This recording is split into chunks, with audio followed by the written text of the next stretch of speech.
Hi, everyone. So today's question was about why it's important to know the historical and cultural context of the particular text you're reading in the Bible. And obviously, it's very important to know the backstory of what's being said in the Bible. I think it's especially important. I'm talking about culturally, and I guess and historically as well. It's extremely important. I really liked the example that Abernathy used of the time he preached about the woman at the well, and how he said that Jesus got there at the sixth hour, which to him, he thought it meant 6 a.m. So Jesus had to travel through the night to avoid any danger. But in reality, the sixth hour was around noon, so he wasn't traveling at night.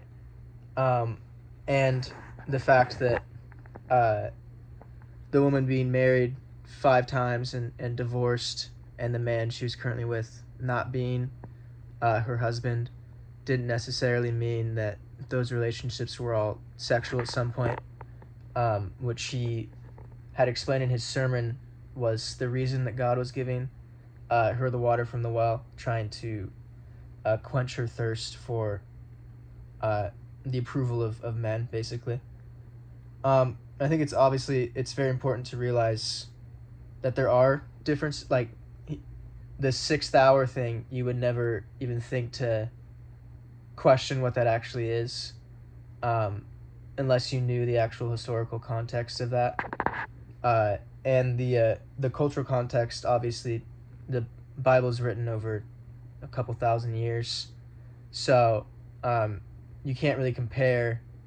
Like, even if you just think of our society, the difference in culture from like the 1960s to now is vastly different.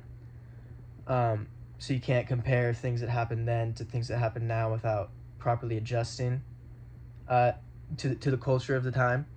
And obviously that applies over the entirety of the Bible. You can read the Bible as just thinking it's all old times and they had the same culture, but realistically it goes through different civilizations. Even just from Egypt to Babylon, those civilizations are vastly different, and would have completely different cultures.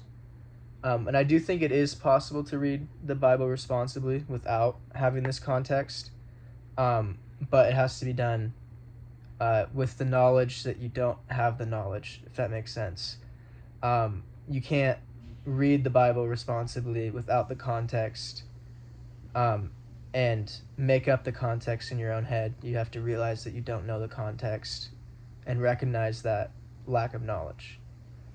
Thank you for your time. I hope you all had a great week, and I'll talk to you next week. Thank you. Bye.